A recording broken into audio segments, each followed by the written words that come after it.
92.7, 96.9 WRRV. We're on the line with Wayne from Imagine Dragons. Wayne, how's it going today? Very well. How are you, sir? Where are you calling in to the show from? I am calling from the beautiful Orange County area in Huntington Beach. 70 degrees with a slight breeze. Nice. Yeah, we got cold and rainy, so, don't rub it in or anything like that. I shouldn't have brought it up. I'm sorry. That was my mistake. Touchy subject, Wayne, but that's all right. That's all right. It's spring. Sorry. The good stuff will be here before you know it. Couple quick questions for you. Dan grew up in Vegas, but you grew up in Utah. How did you guys connect initially? Yeah, so we actually, I had gone to Berkeley School of Music in Boston, and then just graduated. I actually met when I was there, and we said our goodbyes when we graduated, and hoped to see each other again, but wasn't sure.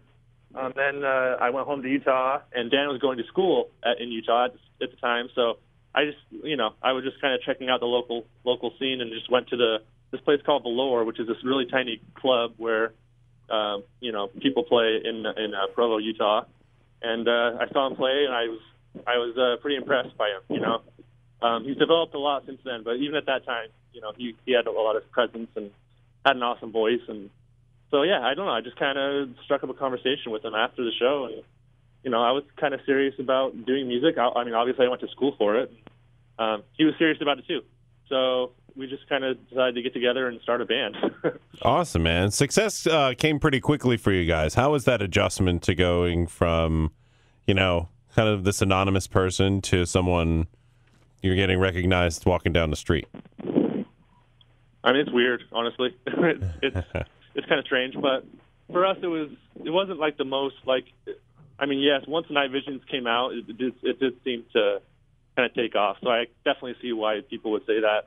But we were a band for a long time before that as well, just kind of grinding away in the casinos and Vegas, sort of cutting our teeth, playing for 4 or 5 hours every night, just 10 p.m. to 2 a.m., stuff like that. So, we definitely learned a lot from playing that much together. So there was that whole scene for a while, but I mean, yeah, once things started blowing up, it was just I don't know.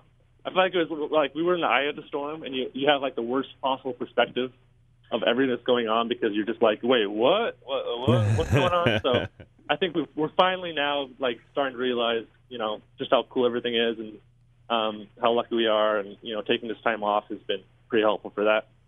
Yeah, recharge the batteries a little bit. Can you tell me a little bit about when can we expect the new album? Is that going to be this summer?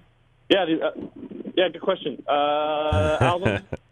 Yeah, you might be onto something there. I can't divulge any dates or anything, but your instincts are pretty good. We'll be on the road this year as well, so you definitely expect to see Imagine Dragons a lot this year. Nice. Is it true you have insomnia? And if so, does that affect the other guys on tour? How's that work out? Yes, I've suffered it with that since I was 12. I went to every single doctor ever, and I've tried pretty much every pill under the sun. Yeah, it's pretty crazy, and it's part of why we named our first album Night Visions, because of my insomnia, also because Dan also sort of would stay up late. We'd write a lot of his music late at night too. So I think that whole album was sort of, about the nighttime. So, but yeah, I mean, I don't really I don't talk about it a lot, just because you have your good days and bad days, and but I don't know. I deal with it, and it's fine, and we work around it. There's bigger problems, even health problems in the band, bigger than mine. So Dan's definitely had some struggles with. He has an autoimmune disease called ankylosing spondylitis, I think. Wow, that's a mouthful. So, yeah, it's a mouthful, and it's been something he's been struggling with a lot too. And he's actually just finally come out and been open with people about the disease and stuff like that. So it can be pretty debilitating for people that have it, and for your listeners that have it, they know it's a life-changing thing. So I count my lucky stars that it's only insomnia that I have to deal with. Yeah. Do you think have you guys bonded? Is that added to the bonding in the band? Oh, yeah, for sure. I mean, for us, I mean, it's really honestly really nice to have.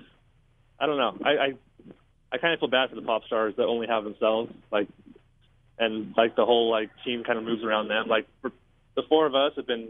It's really nice. It's almost like a band of brothers. You know, you can kind of lean on each other, and you sort of have someone to talk to, and it's kind of on your level that understands what you're going through. Whereas, you know, for them, it's sort of they're on top, and no one can really relate to them. So.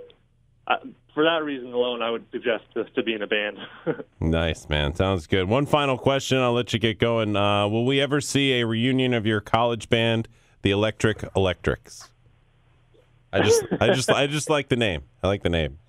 You dirty dog! You've been digging up the dirt. I've been digging. Since when I couldn't find any information on the album, I went to all the tabloid sites. That's fair enough.